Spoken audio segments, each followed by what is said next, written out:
Welcome to Amazing Places. Today, we travel to northern Poland to discover one of the most extraordinary fortresses in the world, Malbork Castle. Built more than 7 centuries ago, it is the largest brick castle on Earth, a place of knights, battles, power, and legends. Let's step back in time and uncover the fascinating story of Malbork Castle, a monument that still dominates the landscape and imagination of all who see it. The story begins in 1274, when the Teutonic Knights, a military order of German crusaders, laid the first bricks of their new fortress on the banks of the Nogat River. They chose the location carefully. The river provided transport, the flat land offered control over trade routes, and the rising power of the order demanded a symbol of strength. From the very beginning, Malbork was more than just a castle.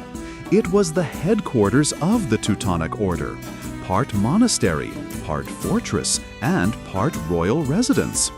Here, decisions were made that shaped the history of Central and Eastern Europe.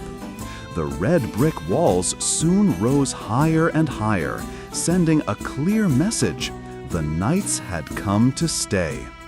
Malbork Castle is not one single fortress, but 3 in one: the High Castle, the Middle Castle, and the Outer Castle. The High Castle was the religious heart of the complex, with its church dedicated to the Virgin Mary, where the knights prayed before battle. The Middle Castle held the palace of the Grand Master, with magnificent halls for feasts, political meetings, and ceremonies.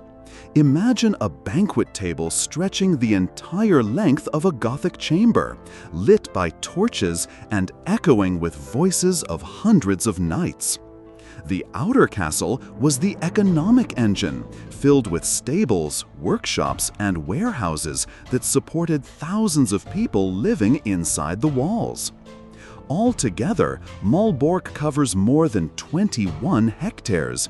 That's the size of about 30 football fields. To this day, it remains the largest brick castle in the world and one of the most impressive works of medieval architecture ever created. The power of the Teutonic Knights reached its peak in the 14th century, but soon great battles would test Malbork's walls. In 1410, at the Battle of Grunwald, the Knights suffered a devastating defeat against the united forces of Poland and Lithuania. Yet even after the battle, Malbork Castle did not fall. For 3 months it resisted siege, a true testimony to its strength and design. Over the centuries, the fortress changed hands. In 1457, it became a royal residence of Polish kings. Later, it passed to the Prussians and then the Germans. Its role shifted from headquarters of an order to royal castle to military barracks. During World War II, Malbork was heavily bombed and reduced to ruins. What once stood as a symbol of strength became a reminder of destruction.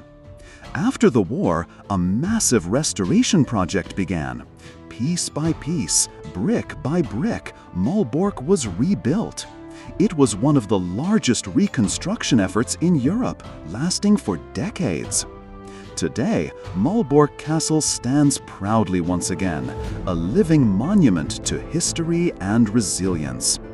In 1997, it was recognized as a UNESCO World Heritage Site. Each year, nearly 500,000 people visit its halls, towers, and courtyards. They come to see medieval weapons, armor, and priceless works of Gothic art.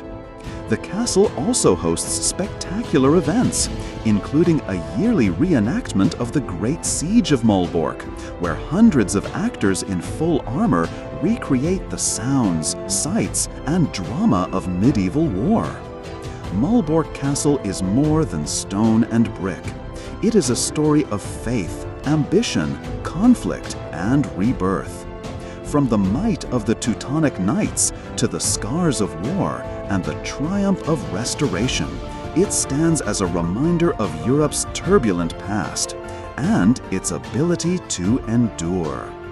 If you enjoyed this journey, don't forget to like, share, and subscribe.